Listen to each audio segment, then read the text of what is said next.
si Joseph from Taguig. Yan. Using a Tech Product Philippines from MLC Tattoo Supplies. Yan. Meron silang foaming, ink mixing, and at the same time pamahid.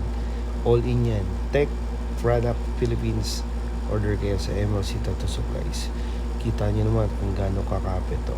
Yan. Using a 27 RM. Yan.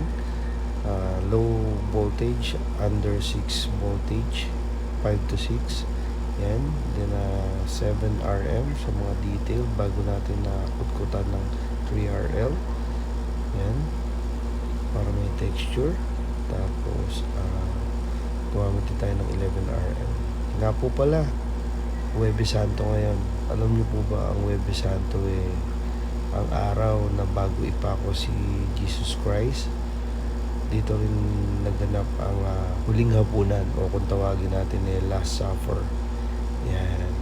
Tinatawag naman na Maundy Thursday ang Huwebes Santo.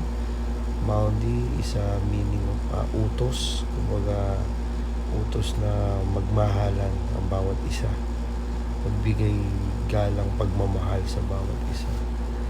So, ganun lang ang buhay.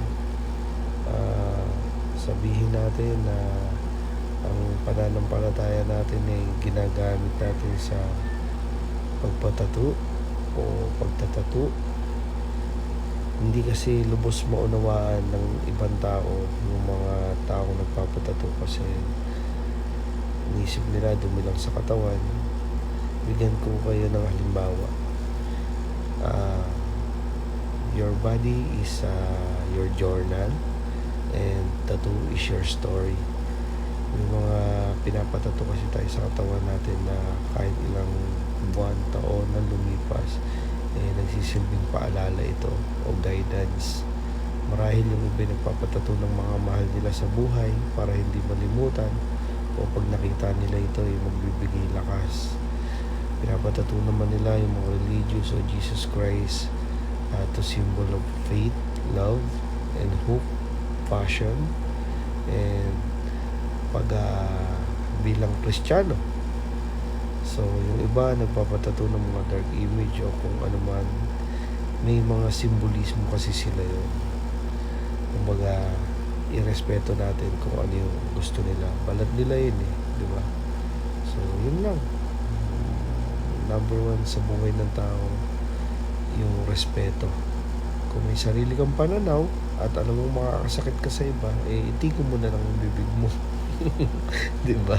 Yan lang naman yun So, yun lang. Nakalive tayo sa Mewa TV FB page. Nga pala, lagi tayong available 24/7. Thursday, Friday, Saturday, Sunday, forever, ever, and never, and never. Right. Ito yung resulta natin ginawa. So, parang gusto ko ulit magpa-Jesus Christ ulit Yan, sa lahat na gusto mag-model, marami tayong sasaliang event. Thank you, Lord. Ito nga pala si Paring Joseph of Taguig. So, Lunes Santo, kaya gumawa tayo na Jesus Christ. Yan, nakalive yan sa Meo TV FB page. Kamusta yung tattoo mo pare? Shoutout kay Idol Meo TV. Kapatid, mga tropa, patato kayo dito kay Idol Meo. Sobrang smooth lang ng kamay, hindi mabigat, hindi masakit. Shoutout nga pala sa TBS 785 Good Taguig. Sa mga smegma natin dyan! Subuhan. Shoutout kay Tropang Buwan, smegma! Salamat, Idol! Ayun, sa Isang lahat solid na obra. sa lahat ng gusto mong patato, PM lang ko kayo. May wakulong isa doon 24/7. Who's next? Meron tayong shop pero may service din tayo. Kagaya mamaya, bukas, Pandakan, Manila. Okay, thank you. Salamat, Idol.